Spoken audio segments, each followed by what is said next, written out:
महोदय, हम ही को कातिल कहेगी दुनिया, हमारा ही कत्लेआम होगा। हम ही कुएं खोदते फिरेंगे, हम ही पे पानी हराम होगा। सभापति महोदय, सन 1947 में दिल्ली की जामा मस्जिद की तारीखी सीढ़ियों पर खड़े होकर के भारत रत्न मौलाना अबुल कलाम आजाद साहब ने कहा था कि मुसलमानों कहां जा रहे हो, यह है तुम्हारा मुल्क, यहां तुम्हारे आबाओ अजदाद की कब्रें हैं। उस वक्त मौलाना आजाद की ये सदाएं सुन करके लोगों ने अपने सरों की गठरियां उतार करके रख दी थी।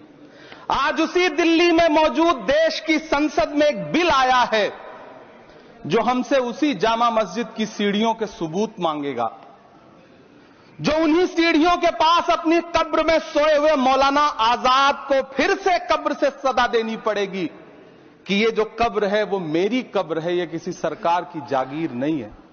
सभापति महोदय, मैं जहां खड़ा हूं इसी संसद भवन के सामने सड़क के उस पार अपनी कब्र में सोए हुए भारत के पूर्व राष्ट्रपति फखरुद्दीन अली अहमद की कब्र है। शायद अब उस कब्र से भी सदाएं आए कि ये कब्र मेरी कब्र है, ये सरकार की जागीर नहीं है।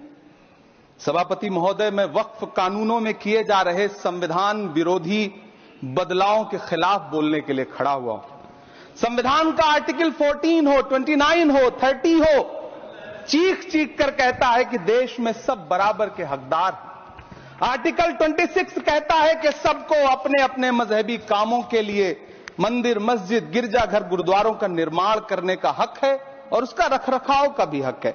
लेकिन डॉक्टर बाबा साहब अंबेडकर के संविधान को हर दिन कुचलने वाली यह सरकार देश के मुसलमानों से नफरत में इतनी अंधी हो गई है कि खुलेआम देश की संसद में देश सरकार के माइनॉरिटी मिनिस्टर साहब और होम मिनिस्टर साहब झूठ बोलते हैं और देश को गुमराह करते हैं, झूठ शब्द असत्य बोलते हैं। सरकार ने इस बिल का नाम उम्मीद रखा है। मंत्री जी कल से इसे देश के मुसलमानों के लिए नई उम्मीद बता रहे हैं। नहीं मंत्री जी, न तो यह बिल मुसलमानों के लिए नई उम्मीद है और न ही उम्मीद की नई किरण।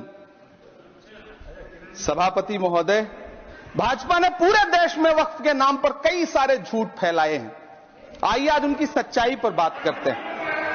वक्फ ट्रिब्यूनल को ऐसे बताया जाता है जैसे वक्फ ट्रिब्यूनल कोई मजहबी खाप पंचायत हो। सभापति महोदय, जबकि सच्चाई यह है कि वक्फ ट्रिब्यूनल भी तो सरकारी न्यायिक विभाग है जिसमें सरकार द्वारा नियुक्त जज होते हैं, जिसमें प्रशासनिक अधिकारी होते हैं।